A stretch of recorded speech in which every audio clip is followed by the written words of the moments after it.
Assalamualaikum warahmatullahi wabarakatuh. Perkenalkan, nama saya Devita Rani Putri dari kelas 12F. Di sini saya akan menjelaskan materi bab 1 mengenai pengembangan wilayah dan interaksi keruangan terhadap kebahagiaan masyarakat. Pada bab ini, saya memilih subbab dengan judul Tata ruang wilayah dan permasalahannya. Tata ruang wilayah merupakan perubahan geografis yang terjadi akibat adanya kebijakan yang dibuat oleh manusia, baik dalam bidang ekonomi, sosial, dan kebudayaan. Tata ruang wilayah erat kaitannya dengan perencanaan struktur tata ruang wilayah. Perencanaan tata ruang merupakan suatu kebijakan dan strategis pemanfaatan ruang yang menjadi acuan dalam pembangunan suatu wilayah. Dalam penyusunannya harus ada ruang terbuka hijau atau RTH, ruang terbuka hijau publik, dan ruang terbuka hijau privat. Salah satu contohnya ada di hutan kota GBK di wilayah Jakarta.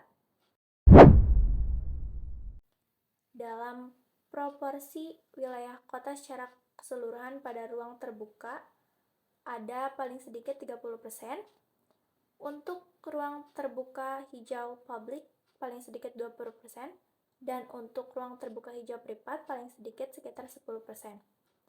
Ada juga perencanaan penetapan ruang, yaitu suatu proses untuk menentukan struktur ruang dan pola ruang yang meliputi penataan dan penyusunan rencana tata ruang.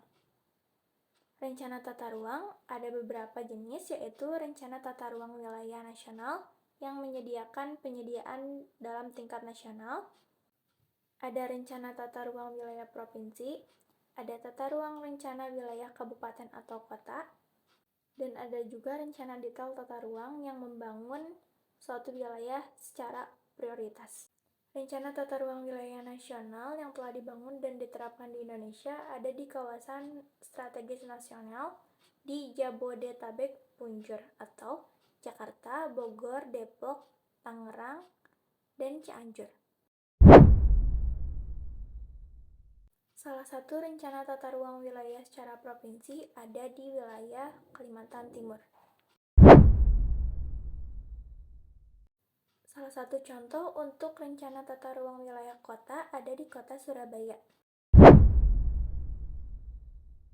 Jenis-jenis perencanaan wilayah, yang pertama ada top-down. Top-down adalah perencanaan yang dilakukan oleh institut tertinggi dalam sebuah organisasi perencanaan wilayah, sehingga institut yang berada di bawahnya harus menyesuaikan apa saja perencanaan yang telah dilakukan oleh atau yang telah disesuaikan oleh perencanaan institut tertinggi.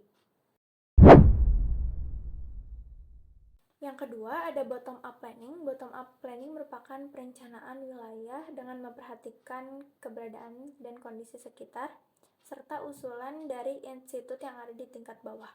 Yang ketiga ada perencanaan vertikal. Perencanaan ini yaitu perencanaan yang mengutamakan koordinasi antara berbagai jenjang pada sektor yang sama, sehingga pada perencanaan ini mengutamakan keberhasilan.